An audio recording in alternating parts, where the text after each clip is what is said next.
नमस्कार मित्रांनो, मी आकाश sir success point coaching क्लासमध्ये सर्वांचं स्वागत करतो. तर बघा, आपले नवोदय विद्यालयाचे एक्झाम फॉर्म निघालेले आहे. तर त्याच्याच रिलेटेड आजचा हा व्हिडिओ आहे आणि या व्हिडिओमध्ये आपण समजून घेऊ की आपल्याला फॉर्म कसा भरायचा आहे, फॉर्म भरताना काय मिस्टेक नाही झाल्या पाहिजे, या सर्व गोष्टी आजच्या व्हिडिओमध्ये बघून घेऊ. ठीक आहे. तर माझी सुरुवात करताना एकच विनंती आहे पालकांना, सर्व पालकांना, की हा व्हिडिओ व्यवस्थित बघा आणि या व्हिडिओनुसार तुम्ही फॉर्म भरा. ठीक आहे. कोणत्याही प्रकारची मिस्टेक करू नका, कारण नवोदयमध्ये, ठीक आहे, नवोदयमध्ये आपण एक्झाम फॉर्म भरल्यानंतर करेक्शनसाठी फक्त 2-3च हे देते.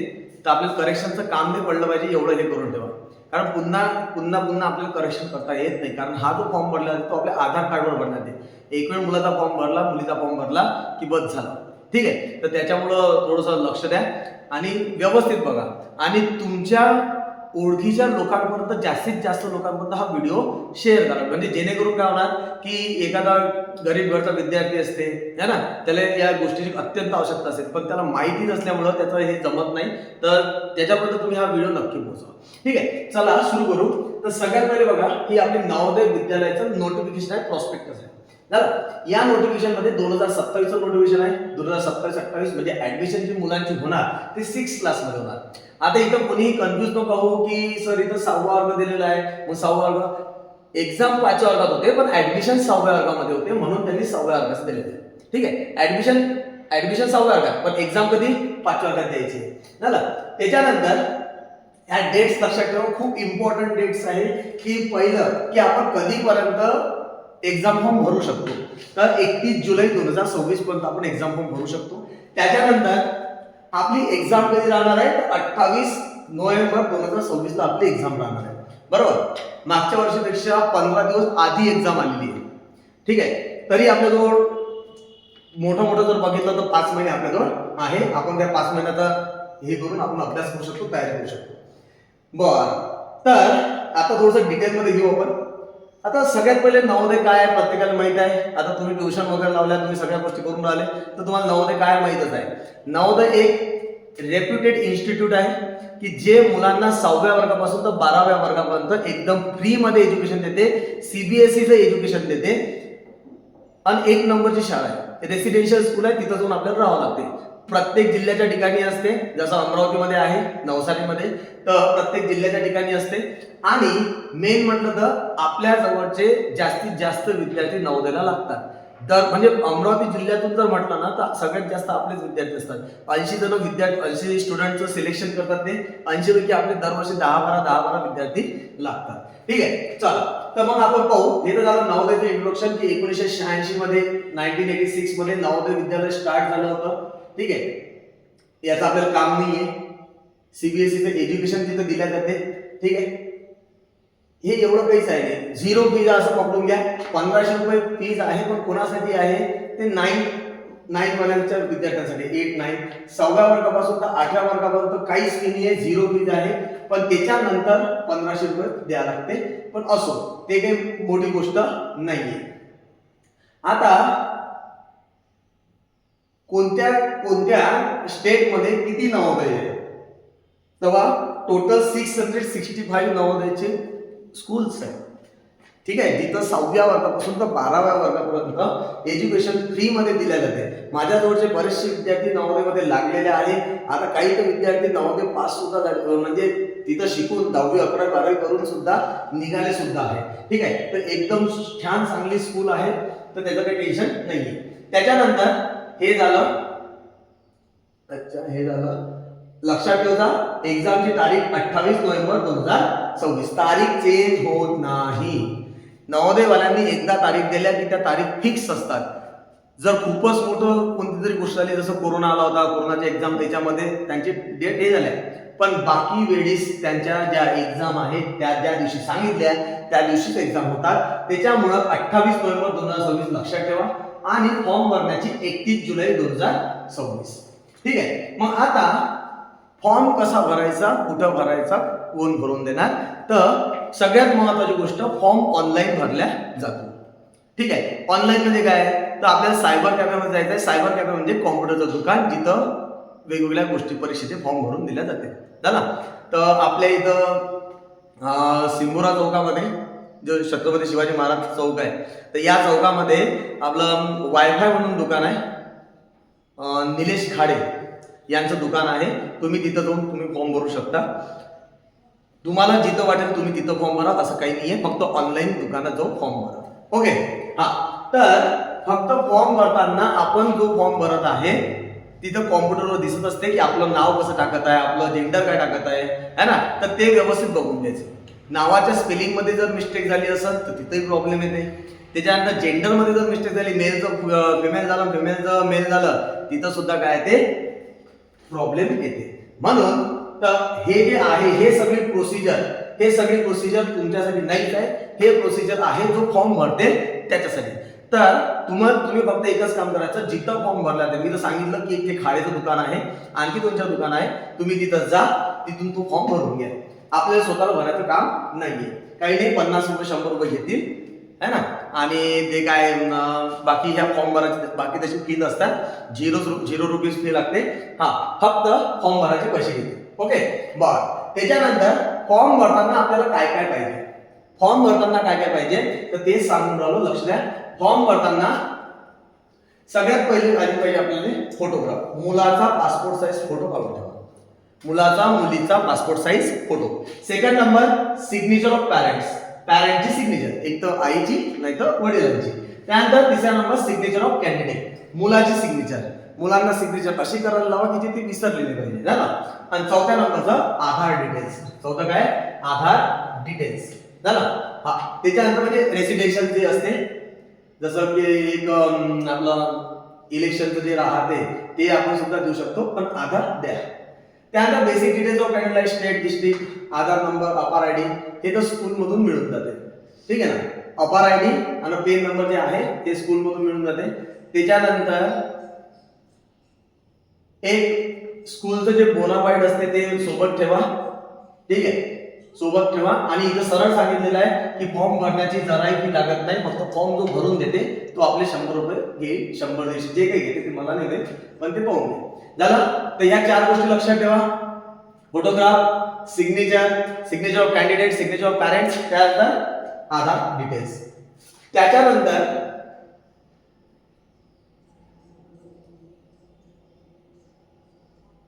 आता इथे आहे ना एक इम्पॉर्टंट डिटेल दिली आहे, एक इम्पॉर्टंट पॉइंट दिलेला आहे की त्याच्यामध्ये म्हटलेलं आहे की आपल्याला फॉर्म भरायचा असेल तर आपण ज्या शाळेमध्ये शिकत आहे, ठीक आहे ना, ज्या जिल्ह्यामध्ये शिकत आहे त्याच जिल्ह्यामध्ये आपल्याला फॉर्म भरता येईल.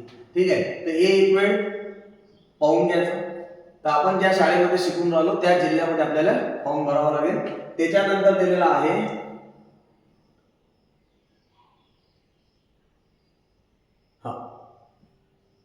आता इथं बघा एक पॉइंट दिला आहे, हा पॉइंट दिलेला आहे. ठीक आहे, आता या पॉइंट मध्ये लक्ष द्या, 2 गोष्टी आहेत. एक आहे रुरल आणि एक आहे अर्बन. रुरल आणि अर्बन. रुरल म्हणजे शहरी भाग, मोस्ट इम्पॉर्टंट पॉइंट आहे हा ना. रुरल म्हणजे ग्रामीण भाग आणि अर्बन म्हणजे शहरी भाग झालं. रुरल म्हणजे ग्रामीण भाग, अर्बन म्हणजे शहरी भाग. तर प्रॉब्लेम काय आहे की आपल्या मोर्शीची कंडिशन अशी आहे सध्या की काही शाळा अर्बन मध्ये येते, काही शाळा रुरल मध्ये येते. ठीक आहे, तर फॉर्म भरताना एक वेळ माझी अशी विनंती राहील की तुम्ही एक वेळ स्कूलमध्ये जा, स्कूलमध्ये विचारा की आपली स्कूल कोणत्या ह्याच्यात येते, रुरल मध्ये येते की अर्बन मध्ये येते.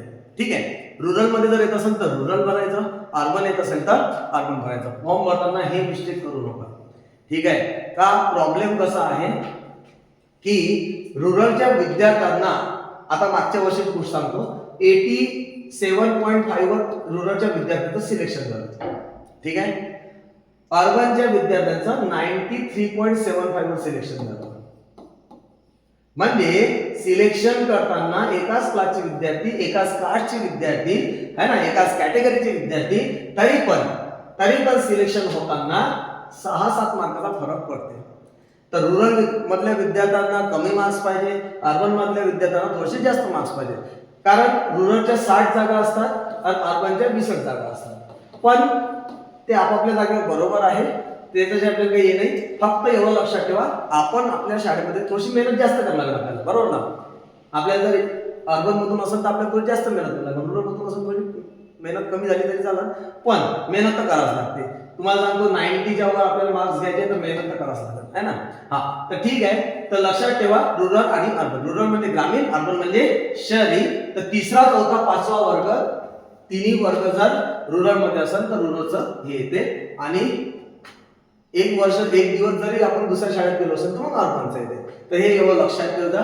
याच्यावर फॉर्म मुलांचे कॅन्सल होतात. कॅन्सल म्हणजे एक्झाम देता येते, सिलेक्शन झाल्यानंतर सिलेक्शन कॅन्सल होते. त्याच्यानंतर ही एक गोष्ट जी मी आधीच सांगितली की फॉर्म भरताना चुकी करायचीच नाही, व्यवस्थित सबमिट करायच्या आधी, म्हणजे फॉर्म आपण पूर्ण भरला की मग सबमिटचं बटन दाबावं लागते, है ना. तसे सबमिट करायच्या आधी बघून घ्या की आपण फॉर्म मध्ये काय काय दिलेलं आहे, काय काय लिहिलेलं आहे, नावाचं स्पेलिंग बघून घ्या. ठीक आहे. तर त्याच्यामध्ये जेंडर बघून घ्या, एरिया बघून घ्या, कॅटेगरी बघून घ्या, डिसेबिलिटी बघून घ्या. डिसेबिलिटी म्हणजे काय असते की आपलं कोणी हँडिकॅप वगैरे असेल त्याच्यासाठी असते ते. आणि मीडियम ऑफ एक्झामिनेशन बघून घ्या. ठीक आहे. ते मीडियम ऑफ एक्झामिनेशन येतो. हा पण नाव वगैरे, नावा वगैरे मध्ये बदल होणार नाही. याच्यामध्ये बदल होऊ शकते थोडासा, पण कधी आताच होणार का नाही. फॉर्मची लास्ट डेट झाल्यानंतर ते तुम्हाला 2-4 दिवसाचा वेळ देते, आणि त्या 2 दिवसामध्ये तुम्हाला हे जेंडर वगैरे सगळं चेंज करता येते. पण माझं असं म्हणणं आहे की आपली मिस्टेक नाही झाली पाहिजे. चला त्याच्यानंतर मीडियम. चला आता मीडियमचं सांगून देतो. हे सुद्धा खूप इम्पॉर्टंट आहे. आता मीडियम ऑफ एक्झामिनेशन. तर मीडियम ऑफ एक्झामिनेशन भरताना आपल्या इथं 2 मीडियम आहे, एक इंग्लिश मीडियम आणि एक मराठी मीडियम. तसं तर वेगवेगळ्या लँग्वेजचे वेगवेगळे मीडियम असते, पण मी स्वतः इंग्लिश मीडियम आणि मराठी मीडियम एवढंच शिकवतो. ठीक आहे. तर मग इंग्लिश मीडियम, आता जर तुम्ही तुमच्या मुलांना इंग्लिश चांगलं जमत असेल, बा स्कूलमध्ये काय आहे, कोणतं मीडियम आहे याच्याशी आपल्याला काही घेणं नाही. आता जास्तीत जास्त स्कूलमध्ये इंग्लिशच मीडियम आहे झालं. तर स्कूलमध्ये काय आहे आपल्याला याच्याशी फरक पडत नाही. स्कूलमध्ये जरी इंग्लिश मीडियम असेल तरी पण सांगणं आहे की त्याला वाचता येते का. ठीक आहे. त्याला इंग्लिश वाचता येते का, त्याला इंग्लिश समजते का, त्याला इंग्लिश थोडंसं अंडरस्टँड करता येते का, आहे ना, कॉम्प्रिहेन्स करता येते का. तर ह्या तुम्ही सगळ्या गोष्टी बघा. जर त्याला इंग्लिश जमत असेल तर इंग्लिश मीडियम द्या, जर त्याला मराठी जमत असेल तर मग त्याला मराठी मीडियम द्या. सिंपल आहे. त्याला इंग्लिश मीडियम जर दिलं तर पूर्णच्या पूर्ण पेपर 4च्या 4 सब्जेक्ट इंग्लिश मध्ये राहतील. मराठी मीडियम दिलं तर पूर्णच्या पूर्ण 4च्या 4 सब्जेक्ट मराठी मध्ये राहील. क्लिअर. इंग्लिश मीडियम दिलं तर 4च्या 4 सब्जेक्ट इंग्लिश मध्ये, आणि सोबत इंग्लिश नावाचा लँग्वेजचा एक सब्जेक्ट असतो झालं. आणि मराठी मीडियम दिलं तर 4च्या 4 सब्जेक्ट मराठीमध्ये, आणि मराठी नावाचा सब्जेक्ट राहील. मराठीची 20 प्रश्न राहते 25 मार्काचे, इंग्लिशचे 25 झालं. हा तर ते लक्षात ठेवा. जर त्याने चांगलं जमत असेल तेच द्या. कारण कसं होते, आपण विचार करतो की त्याचं इंग्लिश मिडियम शाळेमध्ये आहे आणि त्याला आता हे कसं करावं. काही टेन्शन नाही, मी दोन्ही लँग्वेज मध्ये शिकवतो. माझं टेन्शन घेऊ नका. मी दोन्ही लँग्वेज मध्ये मुलांना, मी जर आता तुम्हाला दाखवलं असतं तर मी मराठीतही लिहून देतो, इंग्लिश मध्ये लिहून देतो. ठीक आहे. आपल्याला समजून घ्यायला लागणार, मुलांची मॅच्युरिटी नसते एवढी, तर मुलांना मराठीतही सांगतो मी, इंग्लिश मध्ये सुद्धा सांगतो. म्हणून त्याचं टेन्शन घेऊ नका. मराठी दिलं काय होणार, इंग्लिश दिलं काय होणार, मी दोन्ही लँग्वेज मध्ये घेऊन आलो. फक्त त्याला जे चांगलं जमते ना त्याला ते द्या तुम्ही झाला. तर तो एक पॉइंट झाला. त्याच्यानंतर कॅटेगरी टाकताना थोडंसं लक्ष देऊन टाकायचं की आपण जनरल मध्ये येतो का. ठीक आहे. त्यात आपण ओबीसी मध्ये येतो का, आपण एससी मध्ये येतो का, एसटी मध्ये येतो का, है ना. तर हे थोडंसं बघा, कारण याचं सुद्धा काय असते, रिझर्वेशन असते. याचं सुद्धा रिझर्वेशन आहे. म्हणून ज्याची जे कॅटेगरी आहे त्याला ती कॅटेगरी टाका. नंतर आपल्याला सिलेक्शन झाल्यानंतर कॅटेगरी सर्टिफिकेट द्यावं लागते झालं. त्याच्यानंतर आता ऍडमिट कार्ड कधी येणार. आता तुम्ही फॉर्म भरला, अभ्यासही केला, मग ऍडमिट कार्ड कधी येणार. तर समजा आता नोव्हेंबर मध्ये आहे ना, तर नोव्हेंबरच्या आदल्या महिन्यामध्ये ऍडमिट कार्ड येऊन जात असते. ठीक आहे. त्याच्यानंतर रिझल्ट कधी लागेल, तर रिझल्ट लागते आता नोव्हेंबर मध्ये एक्झाम झाली, मार्चच्या ह्याच्यात रिझल्ट लागेल. ठीक आहे. रिझल्ट लावायला खूप दिवस घेते. ऑनलाईन पूर्ण ट्रान्सपरंट प्रोसेस आहे. ट्रान्सपरंट म्हणजे काय, तुम्हाला सगळं दाखवते, मार्क किती मिळाले, काय मिळाले, सगळ्या गोष्टी आहे. तर रिझल्ट मार्च 2027 मध्ये लागेल. त्याच्यानंतर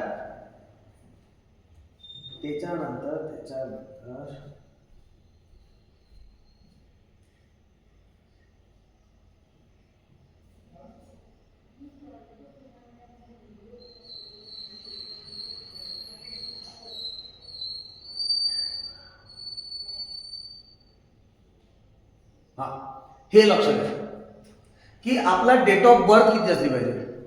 मॅडम आपली डेट ऑफ बर्थ किती असली पाहिजे है ना.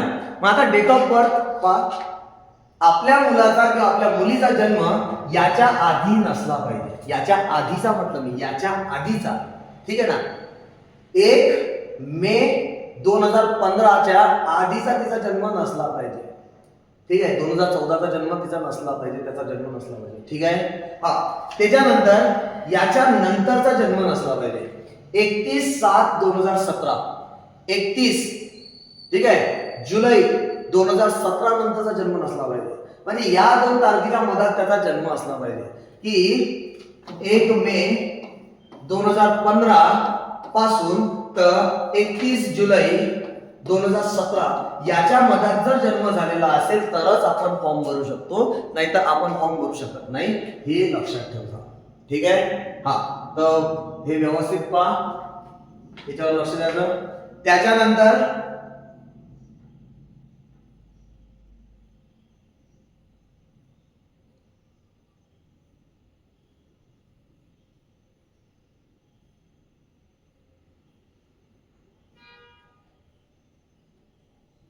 रुरल साठी सांगितलं मी, रुरल साठी 75% रिझर्वेशन असते, ठीक आहे. 75% सीट्स असतात. रिझर्वेशन म्हटलं सीट्स म्हणून म्हणजे 60 जागा असते, 60 जागा असते आपल्या ग्रामीण भागाच्या आणि 20 जागा असते शहरी भागाच्या, ठीक आहे. ते तर काही टेन्शन नाही. आपण थोडी जास्त मेहनत करायची, जास्त अभ्यास करायचा, मार्क आणायचे. आता माझे मागच्या वर्षी 5 विद्यार्थी असे आहेत की जे अर्बन मधून लागले, 5 विद्यार्थी अर्बन मधून लागले, 6 विद्यार्थी ग्रामीण मधून लागले, शहरी आपलं रुरल मधून लागले, झाला. तर त्याचं काही टेन्शन नाहीये, आपल्याला आपण करू शकतो.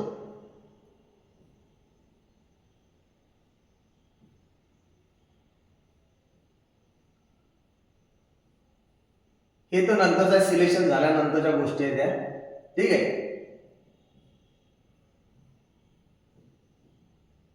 हा, आता सगळ्यात मोठा या वर्षीचा त्यांनी खेळ काय केला है ना. तर बघा त्यांनी काय केलं, दरवर्षी 3च सब्जेक्ट राहत असते, एक मेंटल ॲबिलिटी, एक अरिथमेटिक आणि एक लँग्वेज. हे असते 50 मार्काचं, हे असते 25 मार्काचं, हे सुद्धा असते 25 मार्काचं, असं 100 मार्काचं. पण यांनी यावर्षी एक गेम केला, काय केलं की मेंटल ॲबिलिटी 25 मार्काचं केलं आणि एन्व्हायरमेंटल स्टडीज 25 मार्काचं केलं, ठीक आहे. तर काही टेन्शन नाही, मी स्वतः 10वी पर्यंत सायन्स घेतो, त्याच्यामुळे काही प्रॉब्लेम नाही आहे, ठीक आहे. हा, तर फक्त लक्षात ठेवायचं आपल्या मुलांना आपल्याला सायन्स सुद्धा शिकावं लागणार आहे, ठीक आहे. 25 मार्काचं मेंटल ॲबिलिटी, मानसिक क्षमता चाचणी आणि 25 मार्काचं एन्व्हायरमेंटल सायन्स आणि 2 तासाचा पेपर असतो. 80 प्रश्न असतात, 100 मार्क असतात. मग सर 80 प्रश्न म्हणजे किती मार्काचा एक प्रश्न, तर 1.25 चा एक प्रश्न असतो. 1.25 मार्कचा एक प्रश्न असतो, 1.25 मार्क भेटते. किती मार्क मिळते, 1.25 मार्क. एका प्रश्नाला 1.25 मार्क म्हणजे असे 80 प्रश्नाचे 100 मार्क होतात. 2 तासाचा पेपर असतो.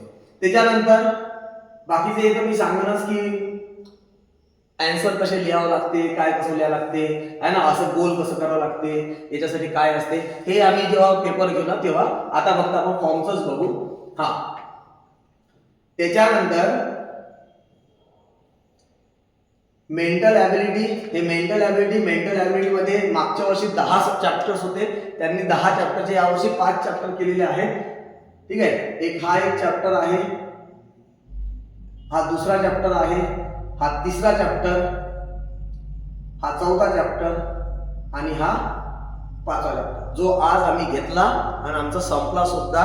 ते इझी असते, काय असते, इझी असते. तर आज हा चॅप्टर घेतला, मुलांना सांगितलेलं आहे कसं करायचं, काय करायचं, त्यांना काय काढून आणायचं आहे, ते सगळं झालं. त्याच्यानंतर हा EVS या वर्षीच ऍड केला त्यांनी, या वर्षी ऍड केला.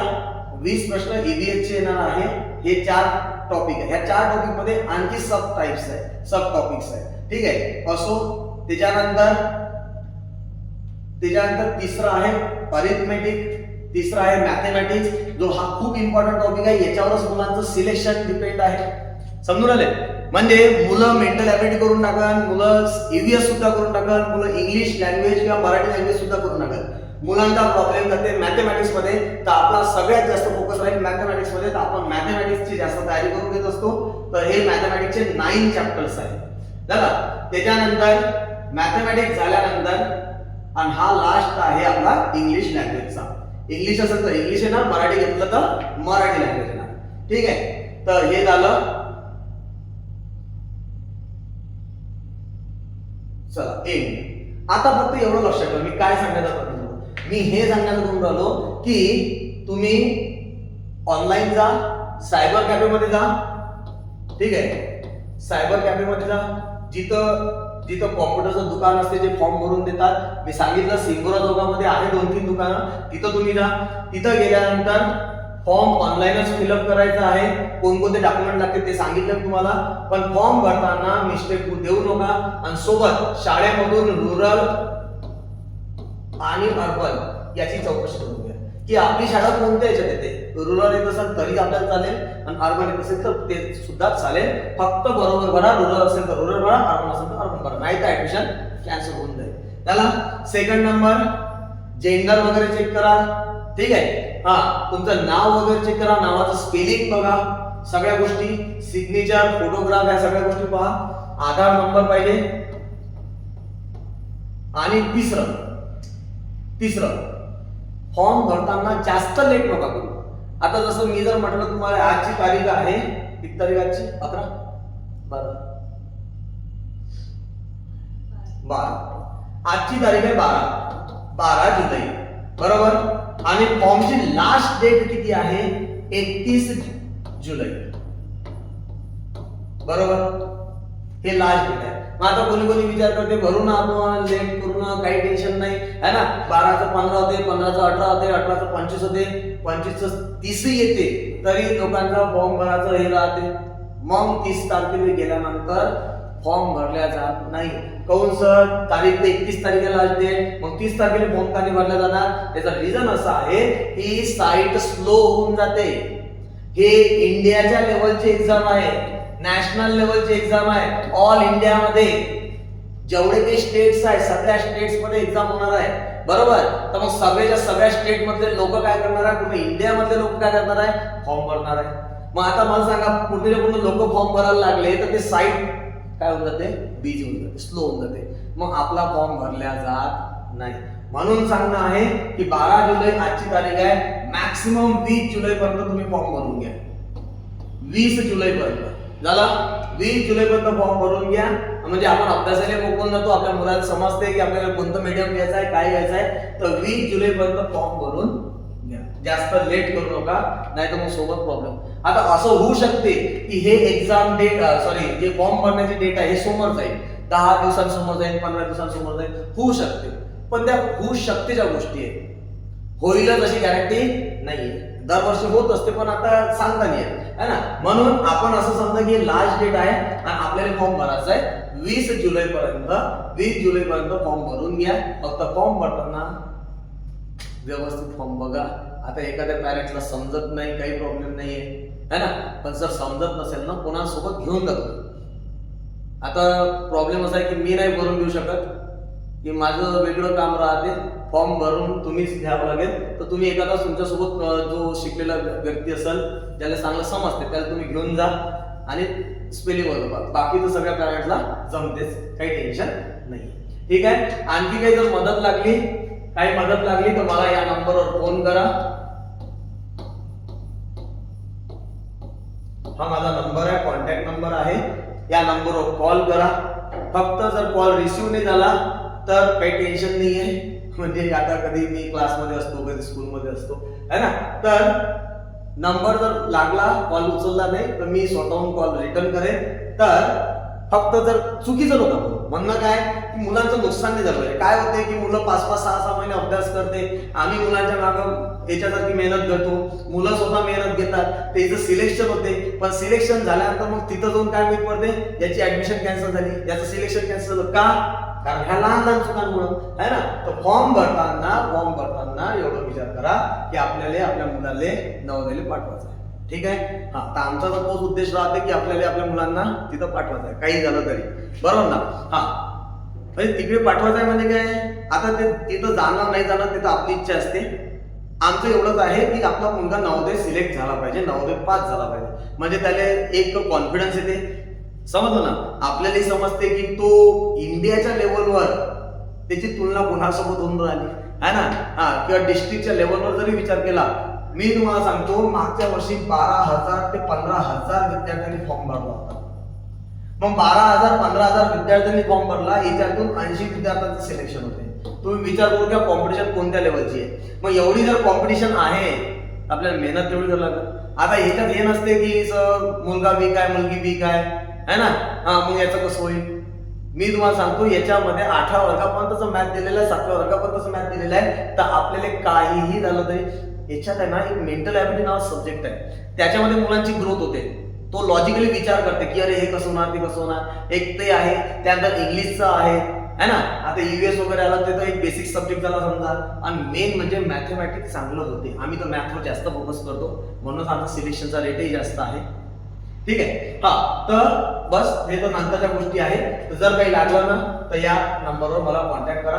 आणि काही विद्यार्थी असतील ज्यांना क्लासेस वगैरे लावायचं असेल, माहीत नसेल, त्यांच्यापर्यंत तुम्ही नक्की त्यांना सांगा की क्लासेस सुरू झालेले आहेत. ठीक आहे ना.